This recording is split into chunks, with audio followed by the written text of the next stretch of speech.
But it's time for the next panel.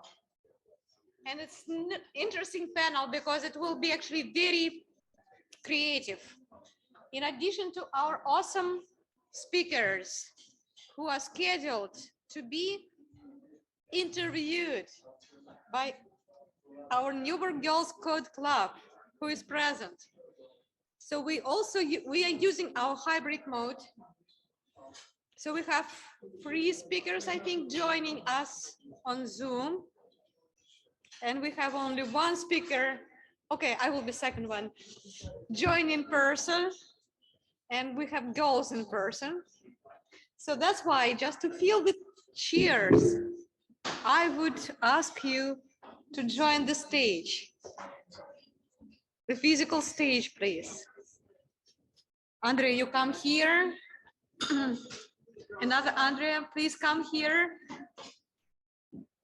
Denise, how about you? Cindy? Oh, it's beautiful. Look at this. Dana, we cannot see you. Okay. You can't see me? Eva, good to see you. Are you limited with time, Eva? Hi. Can we hear them? I Hi, can everyone. hear myself. I don't hear them. Testing, testing, 1, 2, 3, 4, 5, 6. Okay. 8, 9, 10. Oh, perfect. Now we can hear Dana too. Okay, good. Cynthia? Hello. Okay. And I think we can get rid of the chat from your right. I would get rid of whoever is taking the, I think this is in that computer. John. Can I recommend, it's called Hide Self View. If John does that, then you'll see Dana. Okay. So what do we see on the stage? We see interviewers on the stage as well as a speaker. They will interview, but also the speakers we will interview here. And to be honest, I don't know how to set it because you want to actually interview these ladies, but you don't want to stand with your back to the hall. So feel comfortable to move at the stage. The moment you want to ask specific lady, please stand up and just turn around, but don't show your back. Face halfway here, halfway there. Make sense? Saying that, let me introduce our interviewers. I mean, the students and facilitator of Girls Who Code. I will start with students. Here is Andrea O'Neill.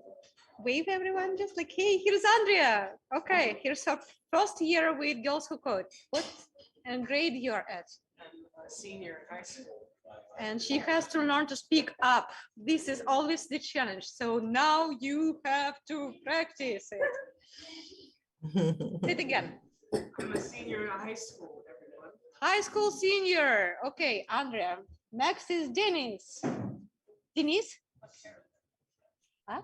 Denise Vacquero. Speak louder. My name is Denise Vacquero and I'm in 8th grade. 8th grade. Perfect. Okay, this is your first year with Girls Who Code too, right? Yes. Are you making friends? Yes. Are you having fun? Yeah. That's cool. Okay, and look at this. Another Vacquero family, representative Cindy Vacquero.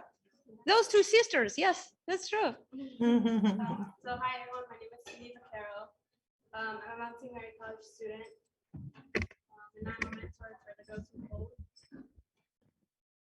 Perfect. So sister bringing sister. That's awesome, actually.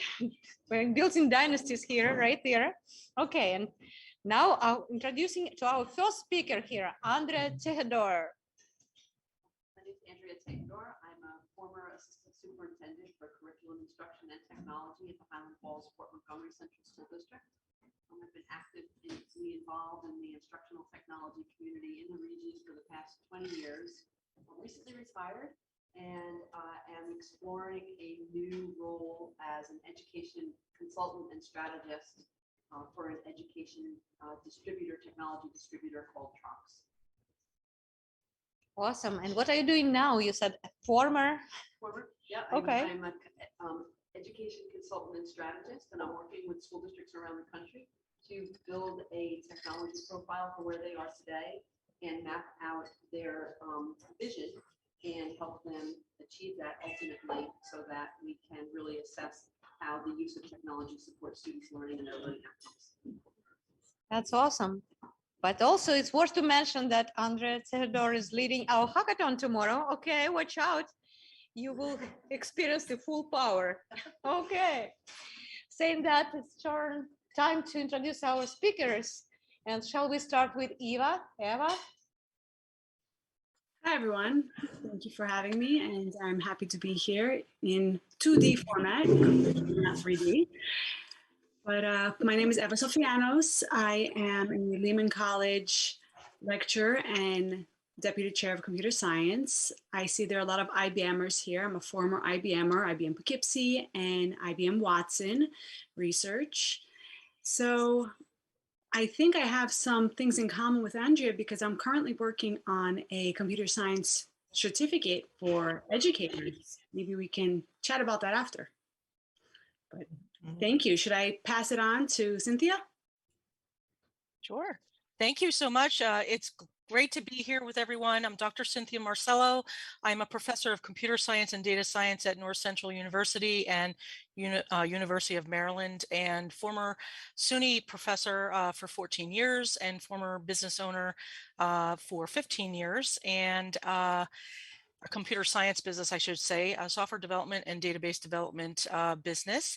And I am very happy to be here. And I'm currently writing curriculum for the data science space and the computer science space as a software developer and subject matter expert. And great to be here. All right, and I guess that just leaves me. Hello, everyone, and I want to let you know that it is an absolute pleasure to be invited to come back to the Hudson Valley Tech Fest this year. I was a speaker last year. I'm excited to be back again this year. My name is Dana McMullen, and I lead the accessibility team, the website accessibility team at Sidearm Sports, which is based here where I live in Syracuse, New York. As their website accessibility specialist, we have clients at colleges and universities all across the United States, including Alaska and Hawaii. And whenever there is a problem with the website where it concerns someone with a disability being able to navigate, whether it be on their mobile phone or on their desktop computer, what I do is I work with a developer, and I also work with the colleges and the universities to make sure that there are no accessibility problems. Accessibility is a civil rights complaint. And so when those issues are not resolved, folks can get sued. So I help to prevent that from happening.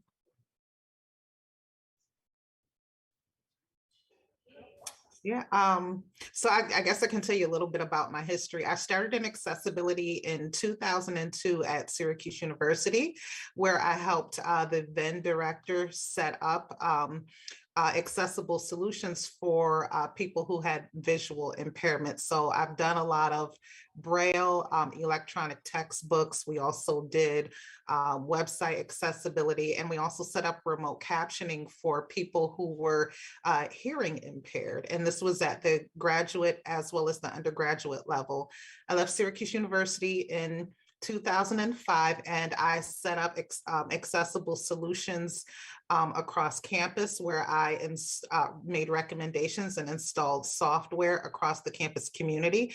I also trained students and instructors on how to use a number of assistive technologies like Dragon Naturally Speaking, JAWS, which is a screen reader, also provided support for voiceover on a Mac, and also provided instruction and information on PDF accessibility, PDF documents.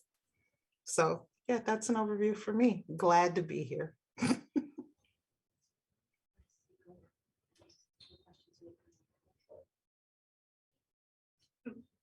Yeah, go ahead, take over and ask the questions.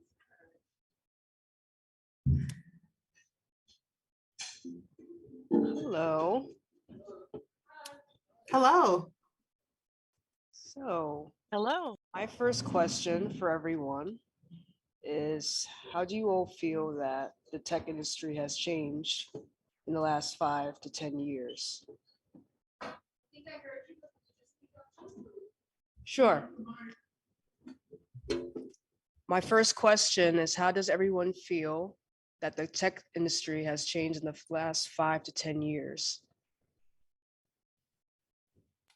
Well, I can jump in really quick. I know as both a professor and also someone who works in the field and someone who has been very passionate about working with women and underrepresented individuals in the tech space, I've seen a huge shift in the adoption of collaboration and synergistic efforts to make sure that everyone has the ability to contribute to solutions that are really desperately needed out there. So I think if I were to, highlight one specific aspect, I think people are becoming more brave on coming out and sharing their ideas and feeling empowered that their ideas can make a difference.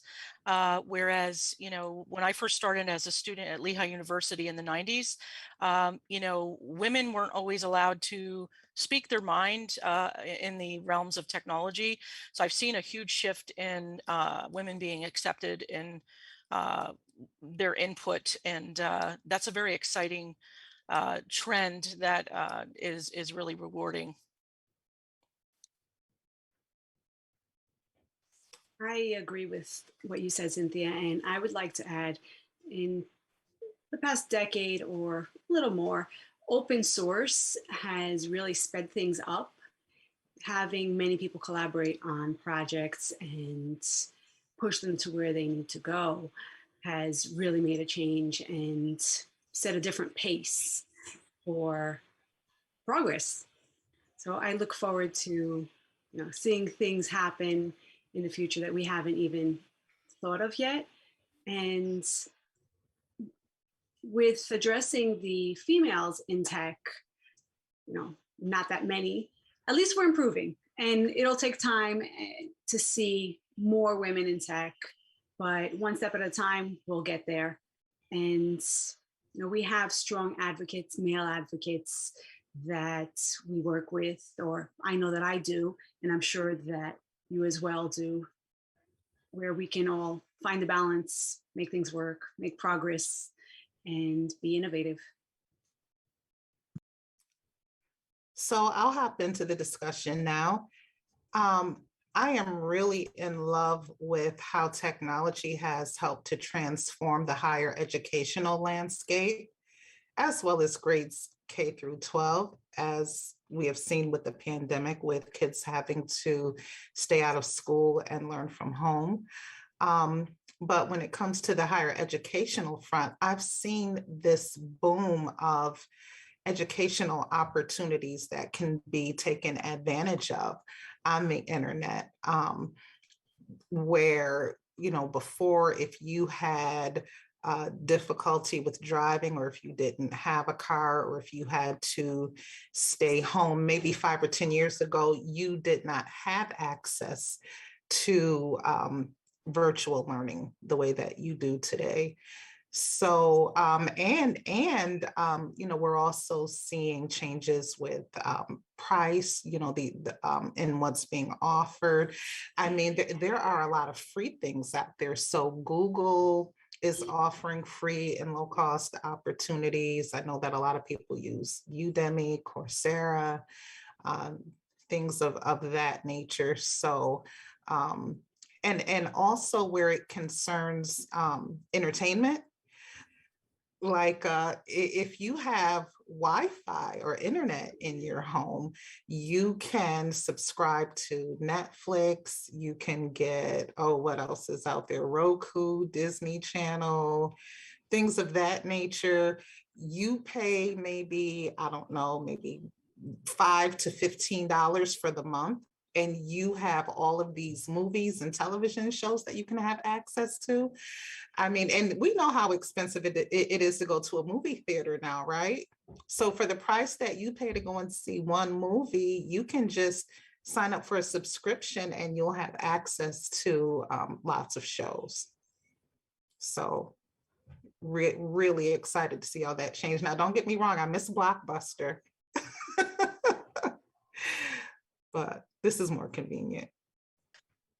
I love what you just said, Dana. One of the things that I just remembered is I think the library space has changed in that it is now embracing technology in a bigger way. And there's nothing more rewarding than going to your local library and seeing, people from all walks of life coming in, whether it's senior citizens coming in to learn how to use a computer, or it's maybe a young group of kids learning about the benefits of reading and reading a physical book, or versus doing robotics at the library, or all the different activities that they offer.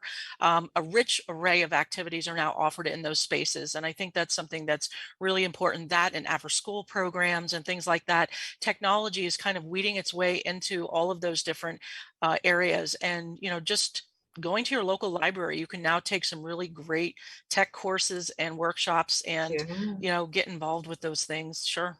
Yeah, and this disruption of technology, depending on what side of the fence you're on, you can see it as a good thing or you can see it as a bad thing. I'm sure we all know of folks who have lost out on maybe jobs or opportunities that were available a few years ago that are no longer available now. I have to tell you, I was shell-shocked when I was riding on the highway with my mom a few days ago, and there are no toll booth personnel. Like, everything is electronic. I had not traveled on our throughways in a long time. I was not expecting to see that. Remember Maybe the Andrea can add something to that too. Well, in terms of Andrea's question, one of the things that I've seen in terms of evolution in technology over the last 5 to 10 years in school districts, when I joined the school district where I was for over a decade, we were all hardwired, right? And there was no wireless. We had a wireless hub on a cart where a few computers could connect to the internet through that. But there was not wireless in our schools at all. And so we had to build the infrastructure to make that happen. And over the course of the 2 or 3 years, we were able to put that infrastructure in place, which of course then grew to experimenting with putting in Wi-Fi so that we could use wireless devices and start experimenting with wireless devices. And over the course of the next 5 years, we grew to the point where we were one-to-one with Chromebooks for our students in grades pre-K through 12th grade. And then of course the pandemic hit. So we were well prepared in terms of devices for that. We had to help our families at that time make sure that they had wireless at home, and we were able to provide anybody who needed it with access to a wireless access point so that the students then could connect.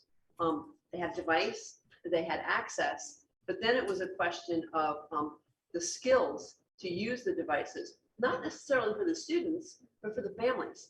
So our families really struggled with supporting their children with connecting to their teachers and to the educational opportunities online, because we had to really change.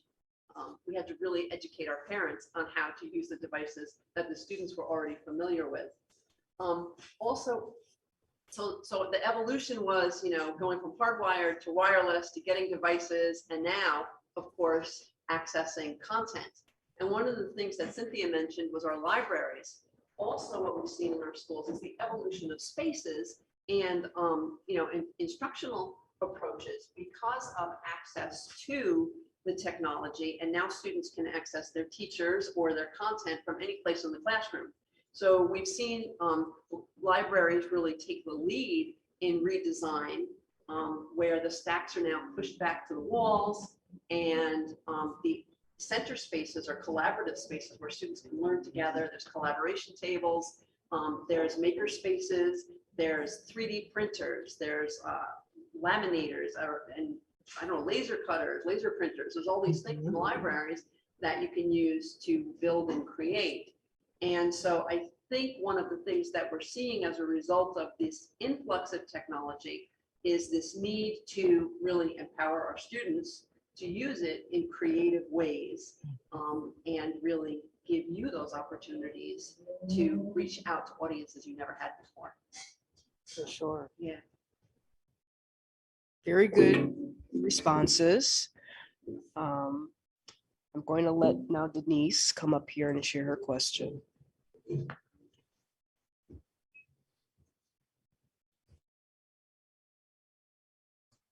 My question for you today is, how did the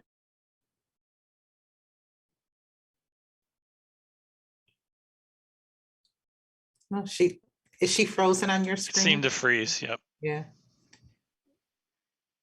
We'll need her to ask that question again because she froze on our screens.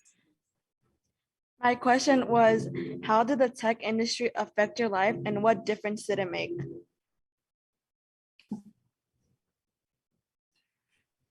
I can speak to this really quick. In the 90s, I started my own business as a computer consultant out of my home. And I'll never forget, I was doing web development and database development and software development.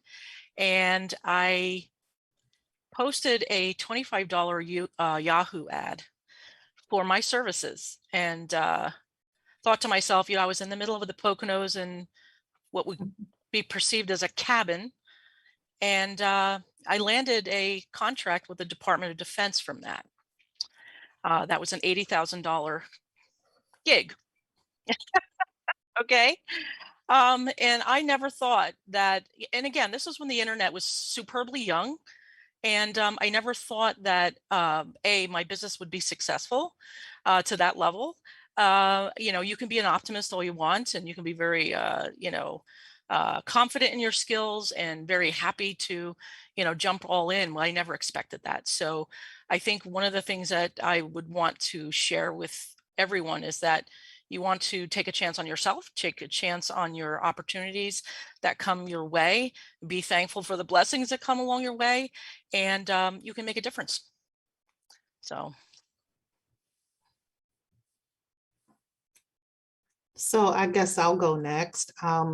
So the world of technology has opened up all kinds of doors for me that I never pictured would be open. Ever since I was a little girl and there was the Apple computer sitting in my 6th grade classroom and I learned QBasic, I've always had this love. It's more of a love affair, but it's kind of like a love-hate thing because, you hate them when they don't work well, right? But for the most part,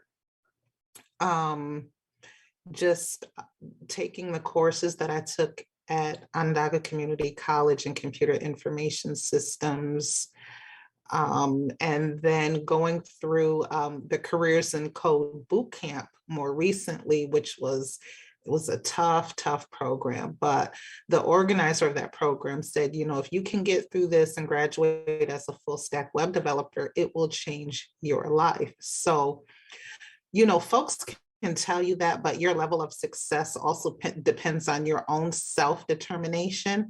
And I put everything that I could into that 24-week boot camp. That helped me to land my first 2 internships before I even graduated.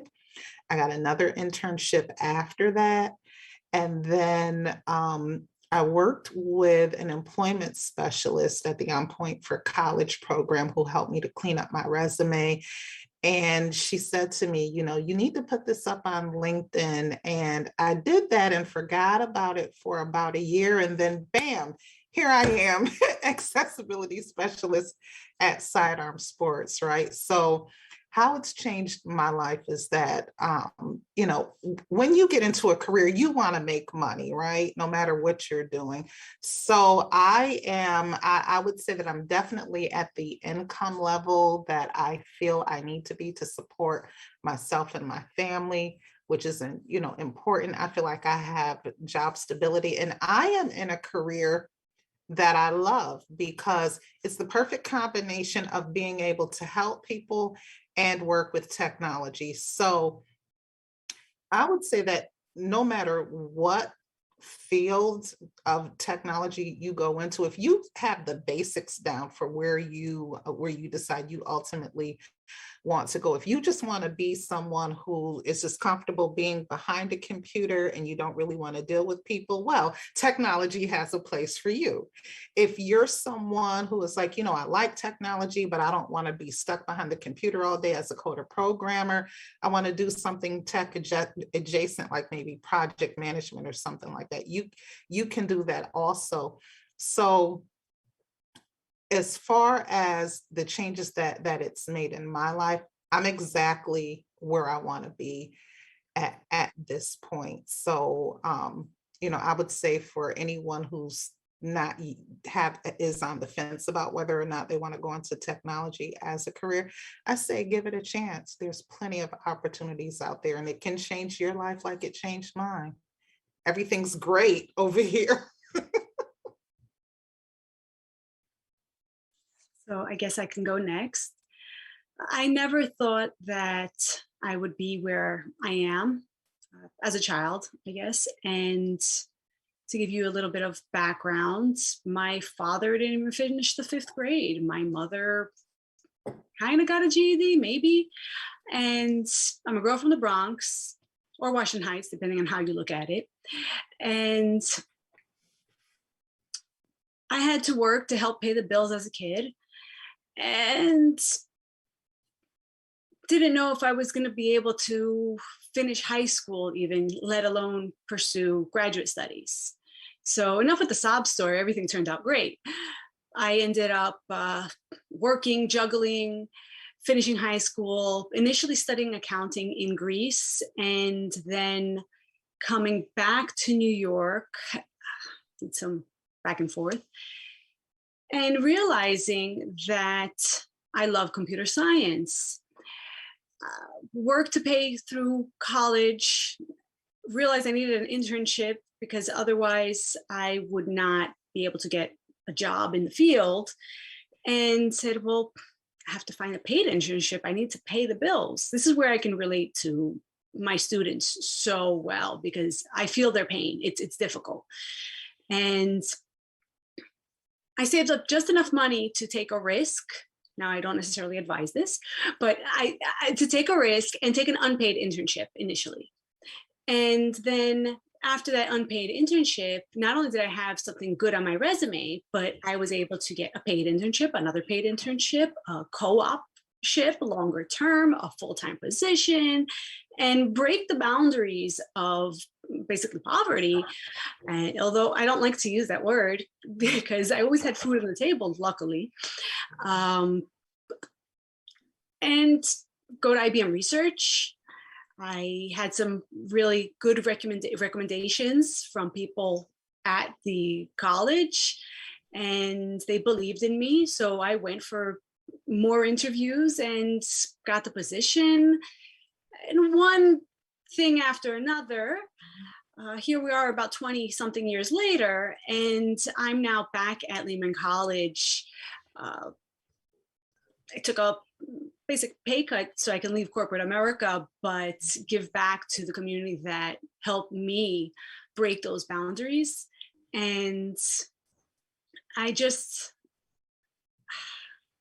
know as a child that you could be passionate and pay your bills. I didn't know that you could,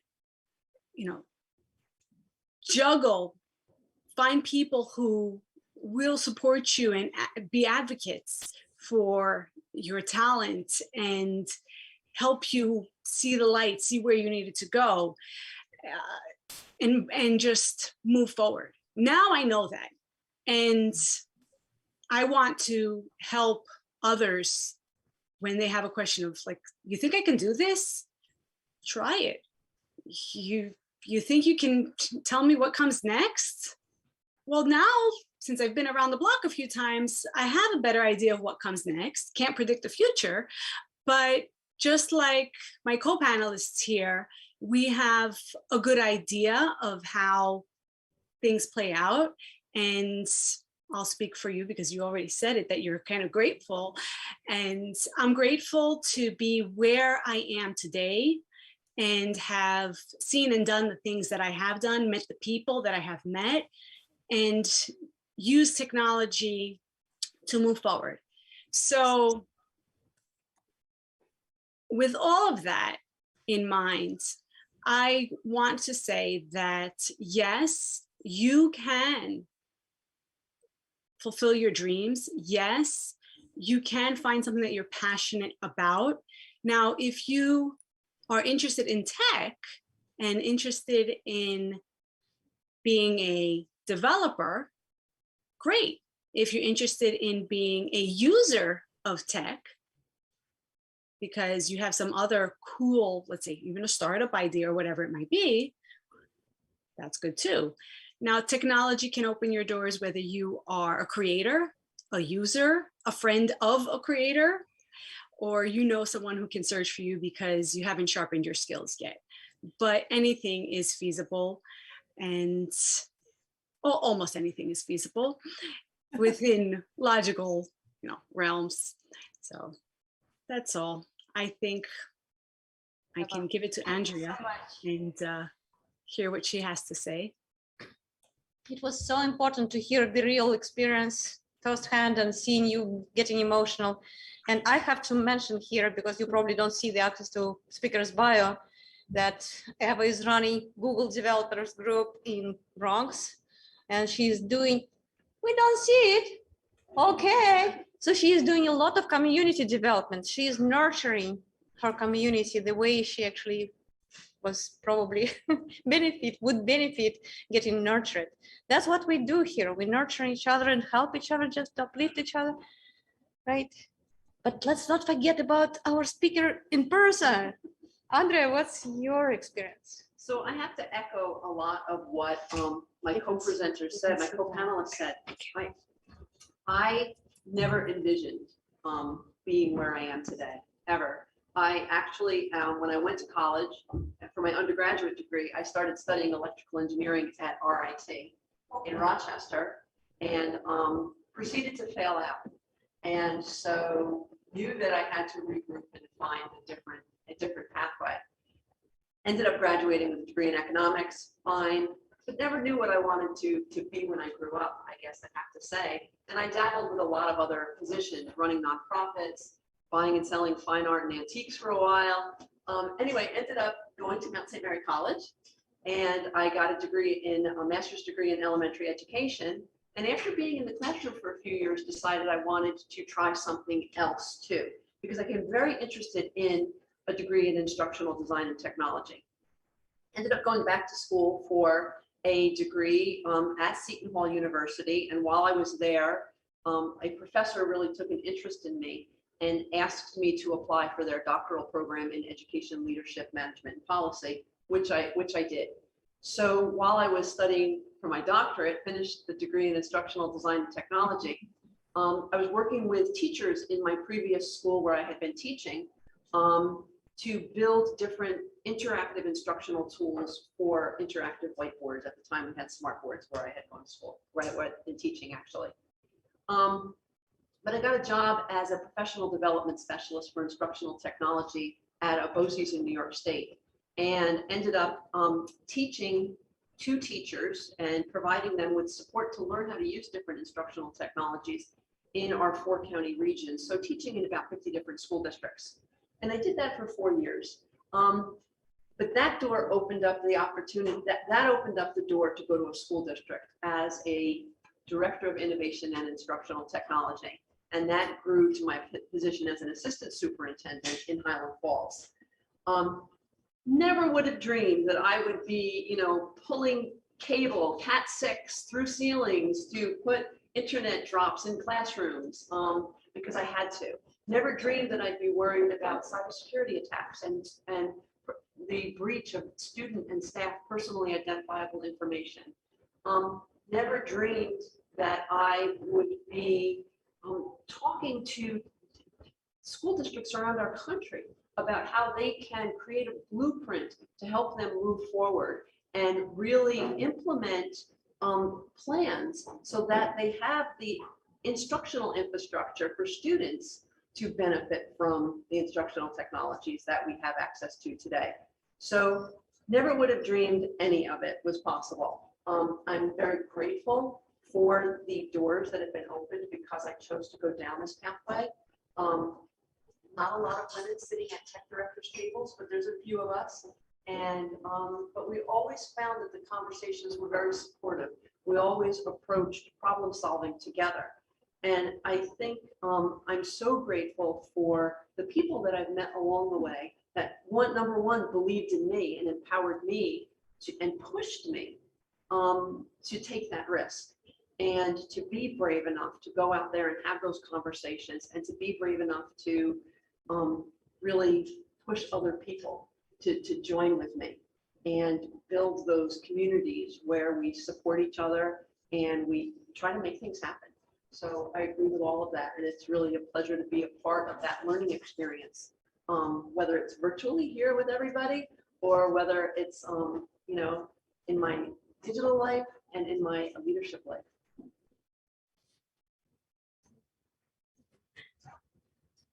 What other questions do you have for us?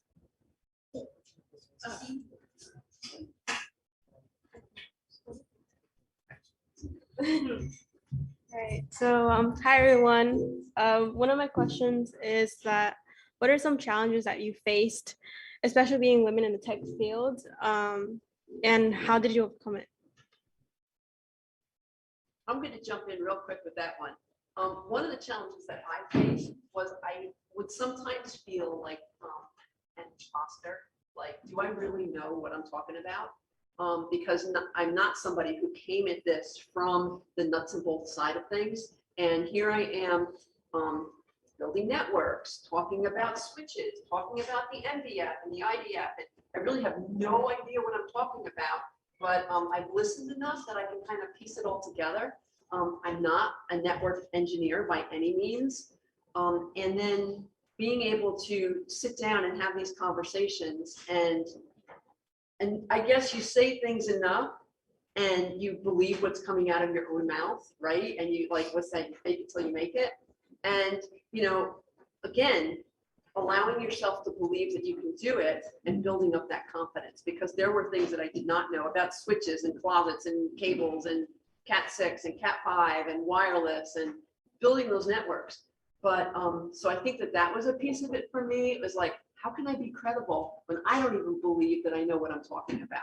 So finding that, again, confidence to boost you forward, and then surrounding yourself by people who can be a part of that conversation. So you might have sort of that idea, but then how do you surround yourself by people who can make it happen?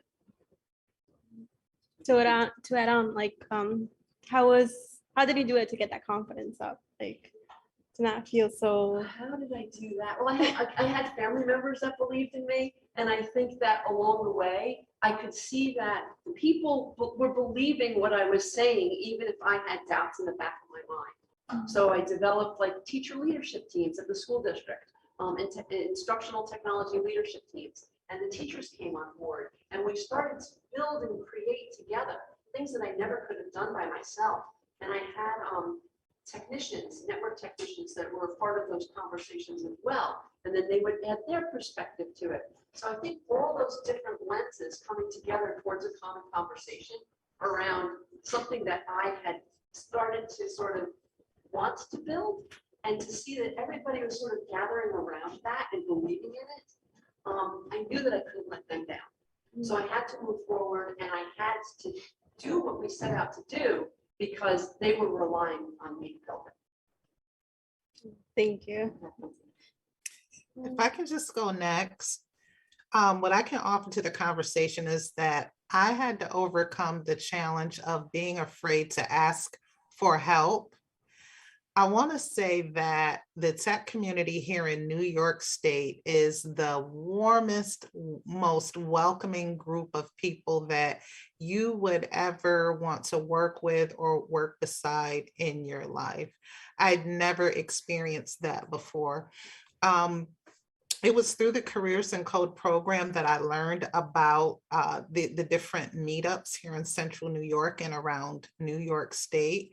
And so going to meetups like OpenHack, the JavaScript meetup, the Women in Machine Learning, there's another group called Women in Code, which by the way, I'm a part of their leadership and I do workshops for them. But you go to these workshops and you meet people and people make time for you. They don't care how many questions you ask.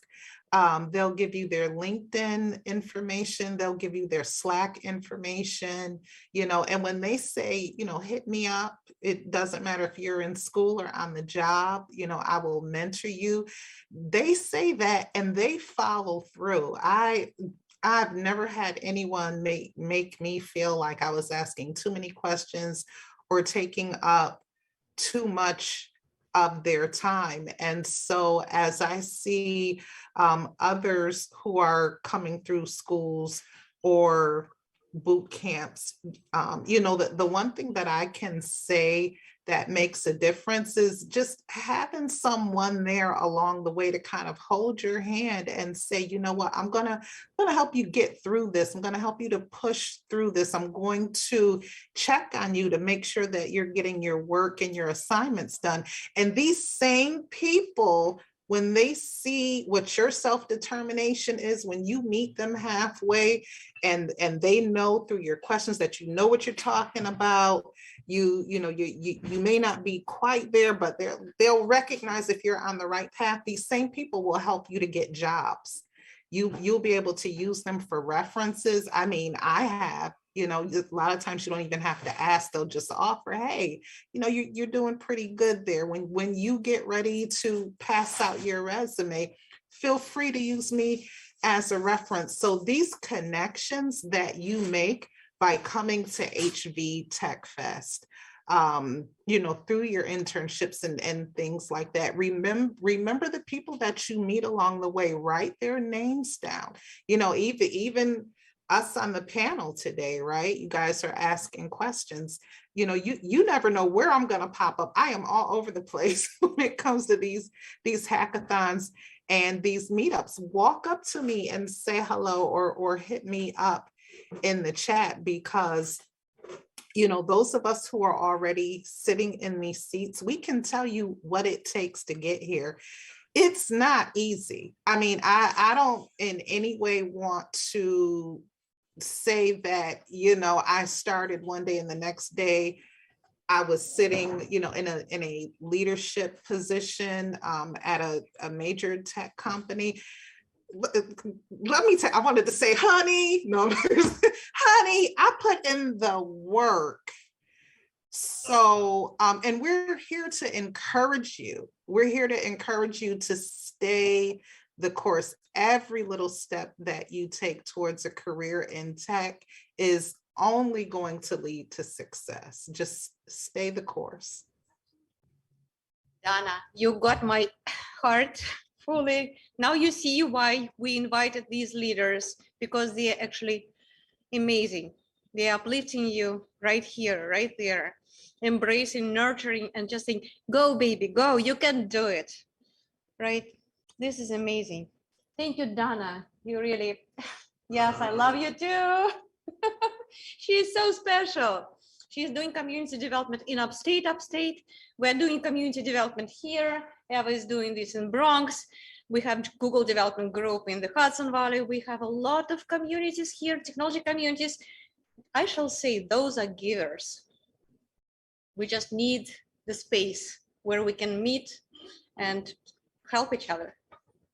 Make sense? But I didn't mean to interrupt. Sorry. You have valid points though, Yulia. So I agree, the struggle is real, but if we're stubborn enough and persistent enough, we get to where we're going. So my struggle has been finding time to keep up, time to learn more. And this is not a new struggle. This is an old struggle. And it's actually one of the things that got me into computer science. It's not boring, ever. There's always some change. I remember trying to keep up with the initial changes in Java, JTK, going from 1.2, 1.3, 1.4, 1.5. What happened so fast? And then a slow down.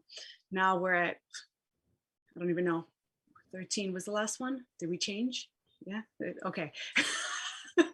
You have to be careful what you say because tomorrow it's going to be different. Although I haven't checked the dates for when the next release is. But my point is, struggling is fine. It's normal. It means you're growing. And we've all struggled. So that's a good thing. Finding people that'll support you, even if you're not comfortable asking for help. I'm not comfortable asking for help. But sometimes I do. Sometimes I do. Or sometimes I'm lucky enough that someone will offer help. Hey, you're doing this, whether it's tech related or not. And building a support structure, building a team, meeting people, making connections in your day-to-day life through these events, and however it's possible, wherever you work or learn, is really going to help with overcoming struggles. So I will hush now, and maybe Cynthia, your turn. I'll go next. Yes. So speaking of struggles, I want to speak to all the nerds in the house. Okay. I think one of the things that I've observed over the years, and I've experienced myself ever since I was a young child, I can remember in kindergarten, asking questions and, being looked at like I was an alien. And I think one of the things that I will say is that when you approach technology and computer science and you start asking questions that people don't fully understand or they don't know how to answer, sometimes they will push you away or ostracize you, or you don't fit into that box, right? So I think one of the most important things that I've learned over the years, and I didn't have computers in high school either. So it's one of those things, and one of the things that I learned over the years is that you have to accept yourself, and you have to accept that what you know and that what you don't know. And it's okay that you maybe don't have all that knowledge that you think you should. Part of the issues with imposter syndrome is you're holding yourself to a standard that doesn't exist. It's a societal standard that has been superimposed on you. And it could be a standard that you perceive is real. And it's very important to understand that how you perceive it, it's very important. But you also have the ability to perceive the potential that you have as an individual to affect change. And I have to tell you, as someone who's worked with many students in computer science camps and robotics camps and game development jams and things like that, there is nothing more rewarding than seeing growth and someone that you mentored or helped. And it's never about the money. It's about the difference that you saw in a person that you worked with and seeing that change. And I can remember, I'm just going to share one story very quick. Leading a computer science camp at the college, and there was only 2 girls and the rest were boys. And I can remember when the girls first came in, this was like an 8-week camp, their body language was timid and scared and not sure. And they didn't know if they should join the boys, and they had more energy than them. And you could see they were judging themselves based on that which was around them. And the boys weren't sure how to take the girls. And, so my job was to kind of pull everyone together. And I can remember about 4 weeks into the camp, one of the girls saying to one of the boys, "I know what we should do." They were programming the robot and it wasn't doing what they were wanting it to do. "We need to do this, this, and this." And the boys just looking up at them and saying, "Oh my God, I would have never thought of that." And the big grin on the girl's face. And at the end of the computer science camp, one of the girls said, "I am so glad that I had this opportunity to take this camp, because I would have never seen myself as a programmer. I would have never seen myself as capable. I would have never dreamed that it was possible for me." And that pretty much sealed my, as the instructor, that pretty much sealed it for me, because every single student had experienced growth in themselves, as teammates with each other. And so when you decide to get into technology, it's less about you and more about them. And being able to bring about positive change is what is fulfilling. But that change happens within and outside of self. And so that's just something that I think challenging. Accept yourself no matter where you're at in the continuum of what you're learning. It's okay, because technology will continue to evolve. We can't stop it. And so, speaking to Eva, what she was saying, JDK, I'm teaching that right now for game development. And it's like, oh my gosh, are we at 14? Are we at 16? I don't know. It's like, wait a minute, I slept last night and they developed a new one and pushed it and I wasn't watching. I rested. So the important thing is it's okay to not know, knowing where to find the answers. And that's important. That's important. So. Thank you, Cynthia. Can I add one thing as far as a challenge? And this was in my head from when we were talking about the library, right? And you mentioned how the library has changed. So way back when, if we needed to find information out, figure out how to do something, either we, made our fingers bleed, or we marched our feet down to the library and tried to find a book that was somewhat relevant, because technology is changing so fast that the books can't even keep up. Now, quick search and we're ready to go, because there wasn't content on the internet, even if we had access to a computer. So that's all. I'm very grateful that technology is moving. There's lots of content on the internet. Check your sources when you find things. But the struggle of having to find a relevant book is kind of gone. You can find relevant content much easier without leaving your machine. I just want to piggyback on that just 1 minute. And I want to offer some advice on how to feel less challenged if you're going to embark on a career in tech. Pay attention in your classes now. Get used to reading now. Learn how to be a critical thinker now. Learn how to research. Learn how to become a think on your feet kind of person, because you're not always going to have a roadmap when you go into these companies, or even if you decide to start your own business, you are going to have to figure things out because things change so quickly. And so in order to do that, you're going to have to use every single tool at your disposal to continue pushing forward, or you're going to find yourself behind. So I find myself using everything that I've ever learned in life, including how to talk to people, right? How to keep morale high within your department, especially if you're a leader. How people feel around you when they're working around you, when they're on your team.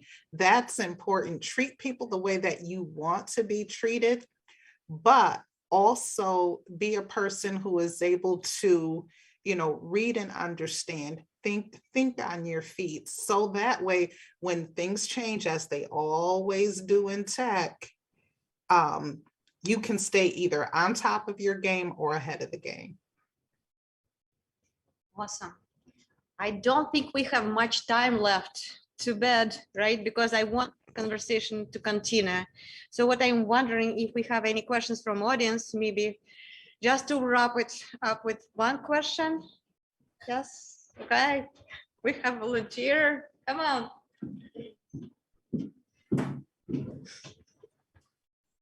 Thank you, Yulia. Hi, everybody. Mike is here. Okay.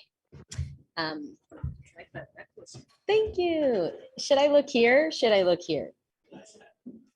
Love that jacket and that hat.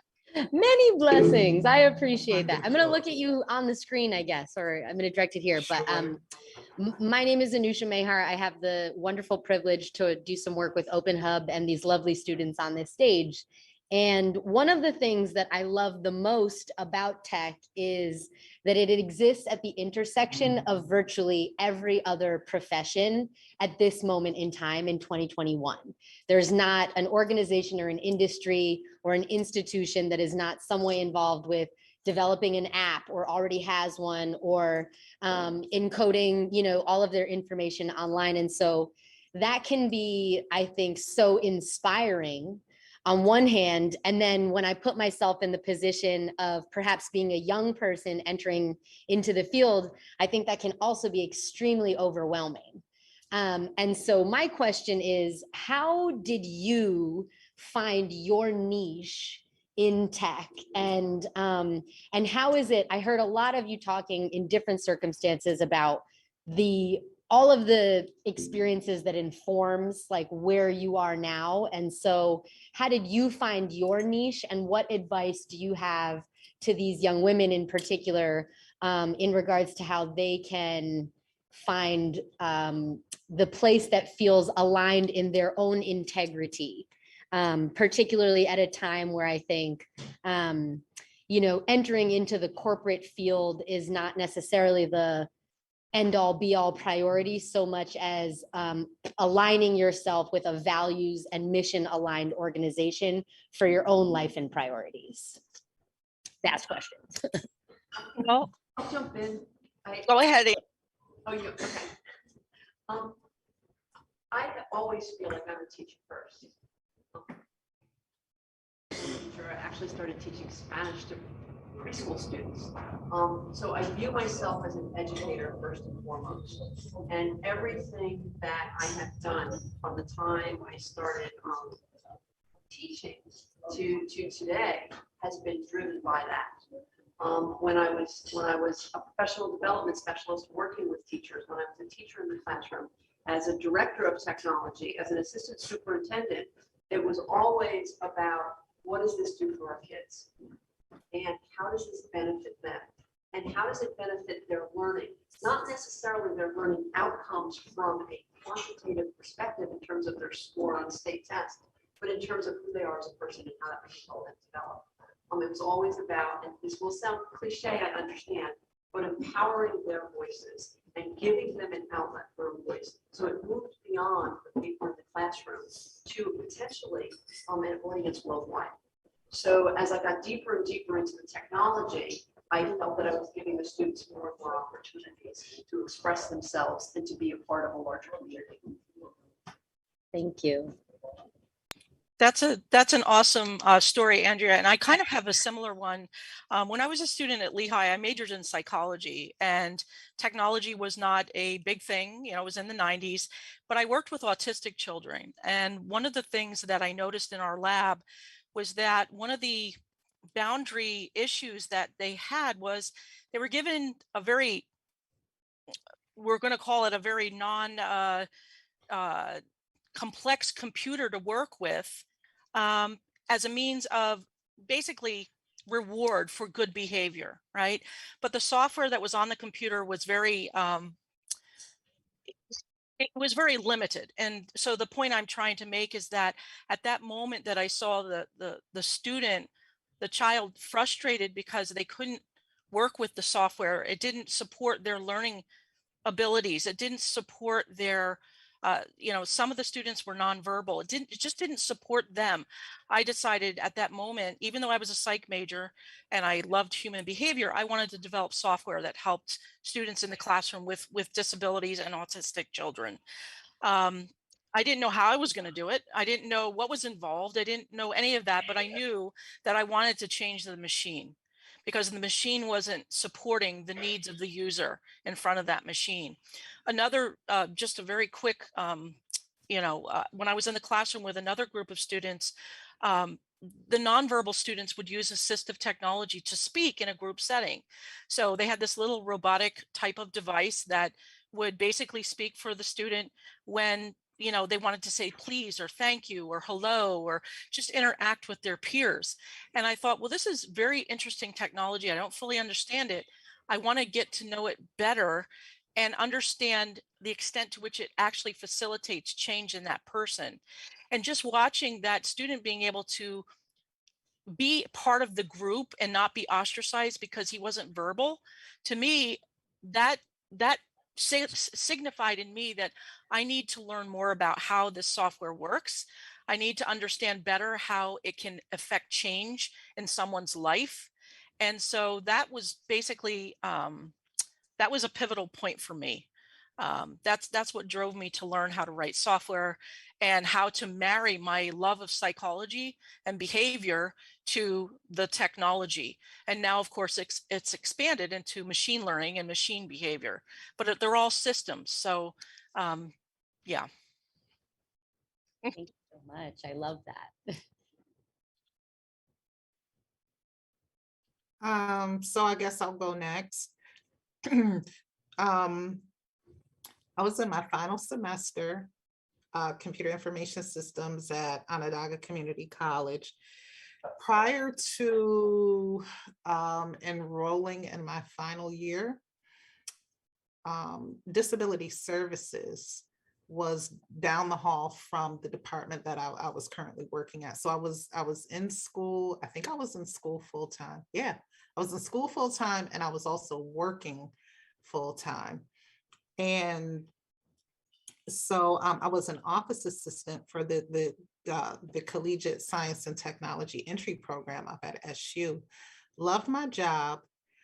And disability services was way down on the other end of the hall. So the director, she would stop by my desk from time to time. She said she loved my personality, you know, the way that I treated the student workers and everyone who came in. She said I was always smiling and saying hello. And she knew that I was enrolled in school for CIS. And so I guess she just kept that information tucked in the back of her mind for when she would need it. Well, lo and behold, she hired someone to be her assistive technology specialist, who decided a week before classes was to start that he was not coming to Syracuse University.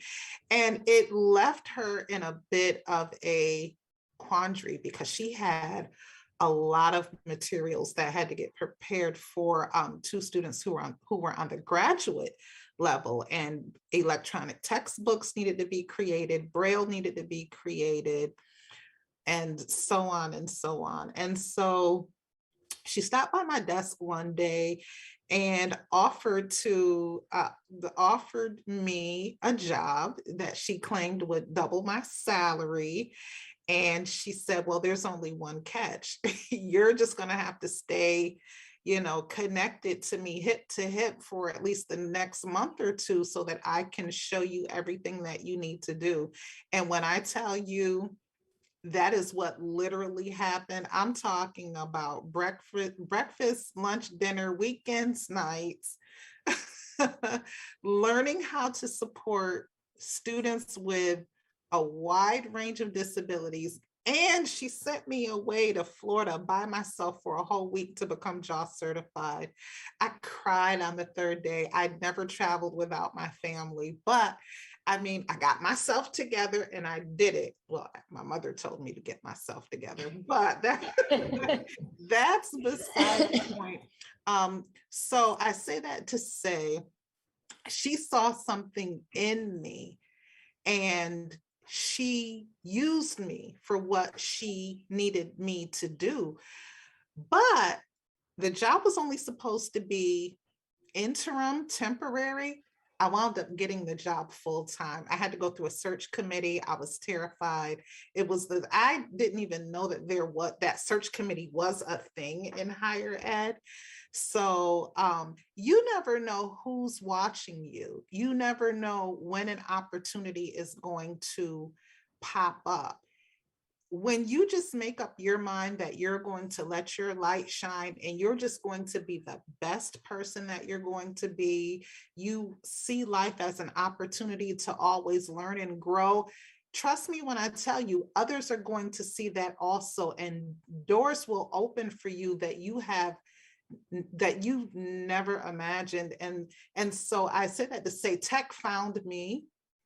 My tech career found me. It was not the thing that I wanted to do. I was supposed to be a webmaster. I am totally not a webmaster, but being an accessibility specialist, I still get to work with code. I still get to work with, people. I still get to work with folks with disability. And it's been a wonderful journey. I've been truly blessed. Nice. Thank you. So how did I find my niche? How did I end up where I am? Well, initially, I didn't know that I wanted to study computer science. I always had a passion for puzzles, riddles. I wanted to be challenged. And I liked not always having to work with the same thing every day. That's just me. And my husband was taking a data structures course at the time, trying to solve Towers of Hanoi as his assignment. I'll spare you the details, but he was throwing papers that he had cut out to represent these disks all over the place and very upset. So can I see what you're doing? He's like, no, go away. I'm like, but you're very upset. Can I see what you're doing? So I saw what he was doing. I followed the rules. You can't put a larger disk on top of a smaller one. You can only move one at a time. You have a spare column that you can use. And I figured out how to move the disks. I said, this is what you do? It's like, yeah, kind of. Doesn't it suck? I go, no, this is awesome. So I followed the path of computer science. And I said, I really need to find a job that pays better than my stinky French fry job because, juggling work and school. Anyways, make the very long story short, after the internships that I mentioned and the job roles that I mentioned, I was working full-time at IBM and part-time teaching as an adjunct at Lehman College. When I said, you know what? I really want to teach. I really, really want to teach full-time. So I figured out how to balance my books and be able to teach full-time so that I could work with my students who were from similar backgrounds as me and see them succeed, help them succeed. And when I say help them, it's really just planting the seed and being there to hear any additional questions, because all the hard work, just like all our hard work has been ours. Yes, we've had support systems, but all the hard work is theirs. So that's how I ended up here. Towers of Hanoi, who would have thought? Thank you. I just want to say that something that I heard you all say in different ways is that you had someone who believed in you or who mentored you or who saw something in you, even when you didn't necessarily see it in yourself. And so I think that's a really solid reminder that it takes a village and that one person's journey is really all of our journey. And I'm so in awe at the way all of you have spoken about the ways in which you give back. So thank you so much. Thank you so much, everyone. Thank you for your questions. Thank you for your awesome bravery to facilitate and ask questions in new environment. That was cool. I think we learned a few from each other. And the main thing is actually we're making this change right now, right here, all together. And thank you all, because your presence is making a change as well. Let's give a round of applause to what's happened today here. Thank you.